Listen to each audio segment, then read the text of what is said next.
Isaiah 13. This is the oracle about Babylon that Isaiah son of Amos saw. On a bare hill, raise a signal flag. Shout to them, wave your hand, so they might enter the gates of the princes. I have given orders to my chosen. I have summoned the warriors through whom I will vent my anger. My boasting are arrogant ones. There is a loud noise on the mountain. It sounds like a large army. There is great commotion among the kingdoms. Nations are being assembled. The Lord of heaven's armies is mustering forces for battle. They come from a distant land, from the horizon. It is the Lord with his instruments of judgment coming to destroy the whole earth. Wail, for the Lord's day of judgment is near. It comes with all the destructive power of the sovereign one. For this reason, all hands hang limp. Every human heart loses its courage. They panic. Cramps and pain seize hold of them, like those of a woman who is straining to give birth. They look at one another in astonishment. Their faces are flushed red. Look, the Lord's day of judgment is coming. It is a day of cruelty and savage, raging anger, destroying the earth and annihilating its sinners. Indeed, the stars in the sky and their constellations no longer give out their light. The sun is dark, and so is it. The sun is dark as soon as it rises, and the moon does not shine.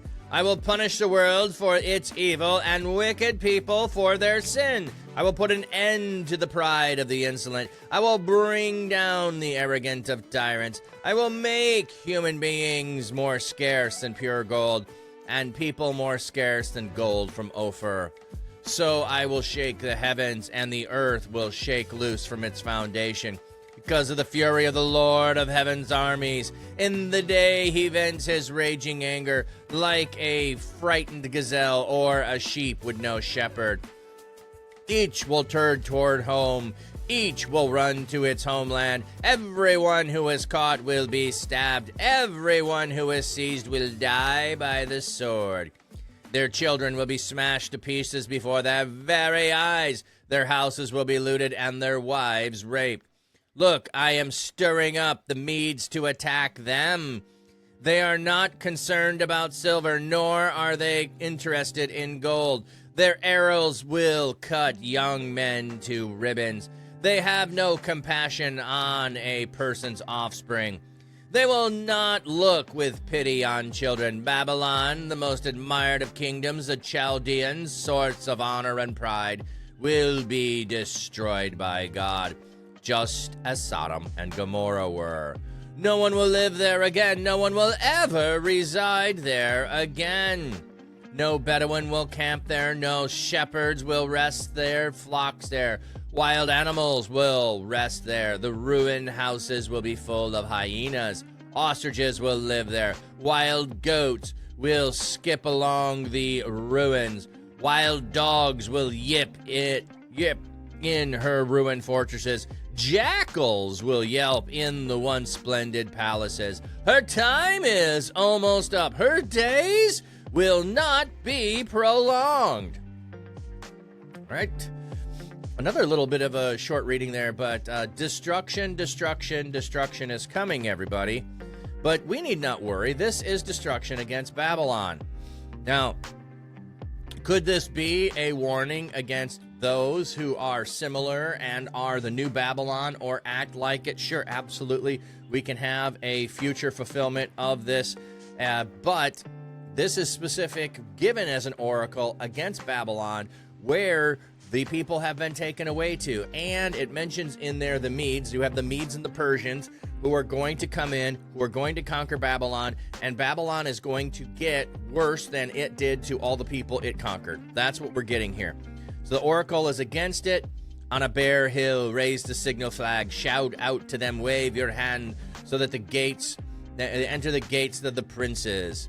I will give the orders to my chosen soldiers. So we're getting this pronouncement. It's coming along. The order is going out, and the boasting of the arrogant ones is not going to last. Loud on the mountain, the large army, God's army is assembling for battle. He is mustering his troops. They're in a distant land. This is imminent. Battle is coming. War is coming. But yet, it's saying the Lord's army, and then it's going to say it is the Chaldean, or the Medes and the Persians. God is and does and will use whoever he chooses to carry out his desires. When someone needs punishment, he often takes someone else just as nefarious and uses them to punish someone else. I know it's baffling at times. However, why not use someone who is already okay with doing these things to punish someone who is doing these things? I mean, in some level, you're using the tactics of the one to punish someone else who does very similar things. So in that way, it does seem justified. Now, it doesn't seem like justice from our righteous position to think that everything has to be, linear, and everything has to be cause, effect. So do bad, get bad, like we're arguing in Job. But anyway, Mel, welcome in. So those in a distant land, he's mustering his army. They are here, and he's describing it. Every human heart is going to lose courage. They are going to panic. They are going to be seized with cramps and pains the same way a woman in birth is. She has no control over it. It is waves that come over her as she gives birth. She cannot stop it. She cannot resist it. She cannot avoid it. It is something that just happens as a natural point of things, and that's what's happening here to those who are, their faces are turning flush. The day of God's judgment is coming. They cannot escape. And then we have indeed the stars in the sky, their constellations no longer give light. So does this actually have to literally be darkness? No. The light of these constellations and the stars is their gods, and they are no longer going to give light. They are not going to be able to speak or do anything. Their punishment is coming. Their arrogance is going to be overturned. They are going to be destroyed. Now, it talks about humans in the plural sense. I will make human beings more scarce than pure gold. It is destruction of the Babylonians, but it's using the metaphor or the language of complete humanity. Here, it is just coming against the Babylonians. So the arrogance of the tyrants. Now, perhaps if this would have a future fulfillment as well, all wicked people, all who have sinned over the whole earth, there could be. But this is specific to the Babylonians who are going to be destroyed. And so this is metaphor. This is not literal. This is talking about complete destruction. They're going to completely lose. They are going to be so scarce. Their power will never, ever be assembled again. The Babylonians will be no more. I will shake the heavens, and the earth will shake loose from its foundation. Again, not literal. Talking about the language of upheaval that is going to come and overturn them. If you've ever shaken something and there's something on it, it'll go flying off in another direction because it's not firmly secured to it, that kind of a thing. So the foundations of the earth are shaken. The Babylonians are going to stumble in all of that. So God is going to vent his rage. Like a frightened gazelle or a sheep with no shepherd, everyone's going to run home. So when like these fierce warriors are going to run home to mama, they're going to run home to mama in the middle of battle. Everyone who is caught will be stabbed. And if you don't, you're going to die. And everyone who is seized is going to die. Their children are going to die. Their houses are going to be looted. Their wives are going to be assaulted. So the destruction is coming. All those things that you did and you freely did, they are now coming back. Your chickens are coming home to roost, Babylon. That's what we have. And the Medes are going to attack. They have no concern with silver, nor are they interested in gold. Okay, so they're not even worried about, you cannot buy them off. That's the point here. You can't buy them off. You can't bribe them off. You can't pay them. They're just interested in your destruction. They have no compassion on your offspring. They will not pity your children. Babylon, the most admired of kingdoms, the Chaldeans, source of honor and pride, is going to be destroyed, just like Sodom and Gomorrah.